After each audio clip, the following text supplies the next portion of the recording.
अस्सलामुअलैकुम। एक मरतबा फिर एक न्यू वीडियो के साथ आपकी खिदमत में हाजिर हूँ। आज की इस वीडियो में हम बात करेंगे जब कोई बंदा रोमानिया के वर्क परमिट पर एम्बेसी में इंटरव्यू देता है और उसका इंटरव्यू रिजेक्ट हो जाता है, वीज़ा उसका रिफ्यूज़ हो जाता है, तो क्या दूसरी मरतबा वो वर्क परमिट अप्लाई कर सकता है किसी और कंपनी में या उसी कंपनी में? क्या दोबारा वो रोमानिया वहाँ पर जा सकता है?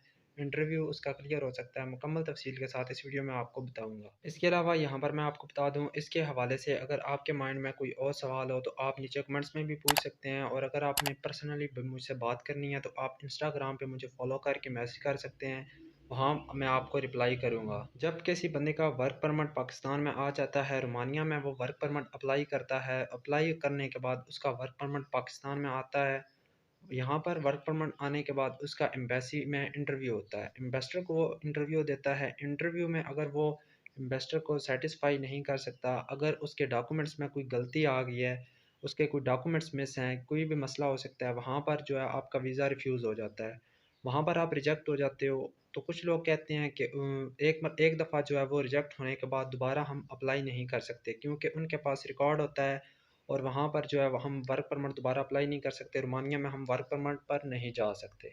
तो दोस्तों, ऐसा बिल्कुल भी नहीं है, क्योंकि जब एक दफ़ा आप वर्क परमिट अप्लाई करते हो, उसके बाद अगर आपका वर्क परमिट रिजेक्ट हो जाता है, आप दोबारा उसी कंपनी से या किसी और कंपनी से एजेंट के ज़रिए अपना वर्क परमिट निकलवा के आप दोबारा इंटरव्यू दे सकते हो। यहाँ पर दोस्तों बात आ जाती है वर्क परमिट एक्सपायरी डेट की। जो वर्क परमिट आपका रोमानिया से आता है, उसकी वैलिड डेट होती है 6 मंथ। 6 मंथ उसकी एक्सपायरी डेट होती है।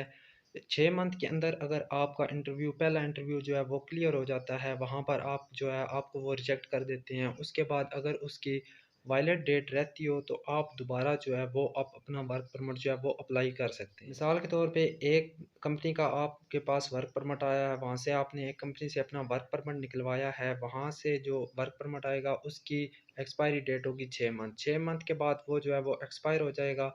उस वर्क परमिट पे आपका जो एम्बेसी में है वो इंटरव्यू नहीं होगा। अगर वो उस वर्क परमिट पे आप जो प्रोसेस होता है यहाँ पर, मतलब पहले अपॉइंटमेंट लेनी पड़ती है। सबसे पहले तो वहाँ पे वर्क परमिट निकलता है, उसके बाद आपका वर्क परमिट पाकिस्तान में आता है, वहाँ पर कुछ दिन लग जाते हैं। उसके बाद आपने अपॉइंटमेंट लेनी होती है, अपॉइंटमेंट में दिन लगते हैं। उसके बाद आपने इंटरव्यू देना होता है, पासपोर्ट जो है वो वहाँ पर आपका पड़ा रहता है एम्बेसी में। उसके बाद जो है आपका पासपोर्ट आपको मिलता है, तब आपको पता चलता है आपका वीज़ा जो है वो रिजेक्ट हो गया है।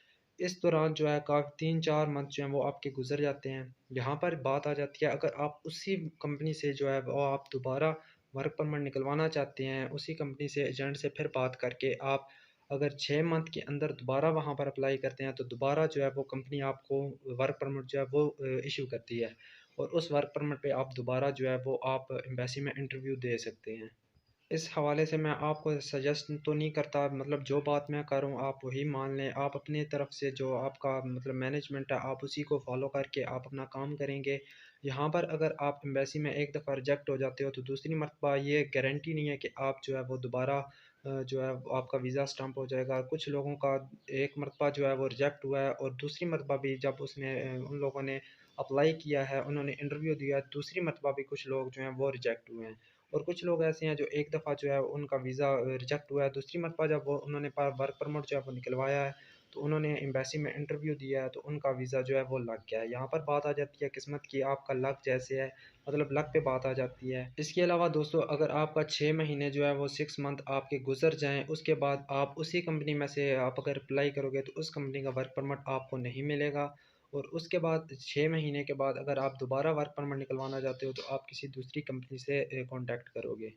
एक एजेंट है, जिस एजेंट के ज़रिए आपने उस कंपनी में से वर्क परमिट निकलवाया है, बेशक उस कंपनी को चेंज करके किसी दूसरी कंपनी से आप अपना वर्क परमिट जो है वो निकलवा सकते हो। एजेंट को आपने पूरी बात बतानी है, मतलब अगर आप न्यू एजेंट करते हो या फिर वही एजेंट जिसने पहले आपका वर्क परमिट निकलवाया हो, तो उसको आपने क्लियर आपने दोबारा बात अपनी बता देनी है, मतलब ये हमारे साथ हुआ है और दोबारा जो है मैं वर्क परमिट अपना निकलवा रहा हूँ। तो ये चीज़ आपको फ़ायदा देगी। और इसके अलावा दोस्तों, आपको यहाँ पर ये चीज़ इसकी इन्फॉर्मेशन मिल गया है। और इसके अलावा दोस्तों, अगर आपके माइंड में कोई सवाल हो तो आप मुझसे पूछ सकते हैं इंस्टाग्राम पर और यहाँ पर नीचे कमेंट्स में। और आपसे गुजारिश है, मेरे चैनल को सब्सक्राइब कर लीजिए और बेल के आइकन पर क्लिक कर लीजिए, ताकि आपको हर आने वाली वीडियो की अपडेट मिलती रहे। मिलते हैं नेक्स्ट वीडियो में, तब तक के लिए अल्लाह हाफ़िज़।